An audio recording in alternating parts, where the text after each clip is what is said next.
আসসালামু আলাইকুম dear viewers, আশা করি সবাই ভালো আছেন, সুস্থ আছেন। তো যেই বালকটির গল্প বলছিলাম, সেই বালকটি বিনা অপরাধে ১২ বছর জেলখানায় জীবনযাপন করেন। জেলখানার যারা ছিলেন কয়েদি, সবার সাথে তার খুবই ভালো সম্পর্ক হয়ে যায়। কারণ তিনি সবার দুঃখ কষ্টগুলো ভাগাভাগি করে নিতেন এবং কোনো অন্যায় দেখলে তিনিই সবার আগে প্রতিবাদ করতেন।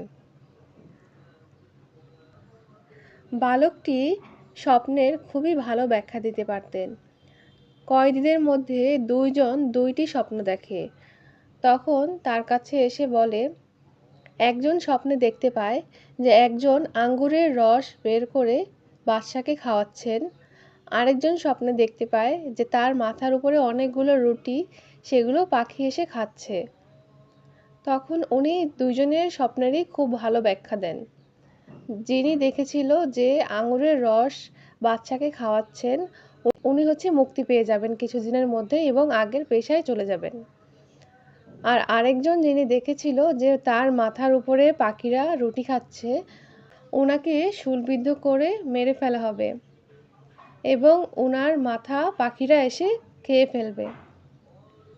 কিছুদিনের মধ্যেই দুটি স্বপ্নই সবাই দেখতে পায় যে বালকটি যে কথাটি বলেছিল তাই হয়।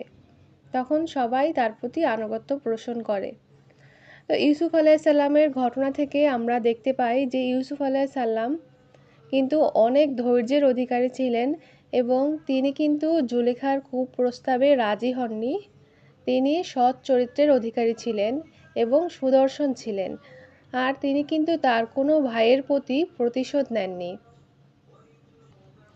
মহান আল্লাহ রাব্বুল আলামিন কোরআন মাজিদে হজরত ইউসুফ আলাইসাল্লামের ঘটনাটিকে সর্বোত্তম কাহিনী হিসেবে আখ্যা দিয়েছেন।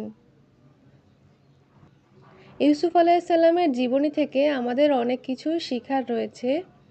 আপনাদের সাথে এজন্য এই কাহিনীটি শেয়ার করলাম। আশা করছি ভালো লেগেছে। তো কেমন লাগলো সবাই জানাবেন। কথা হবে অন্য আরেকটি ভিডিওতে। সেই পর্যন্ত ভালো থাকুন। ধন্যবাদ।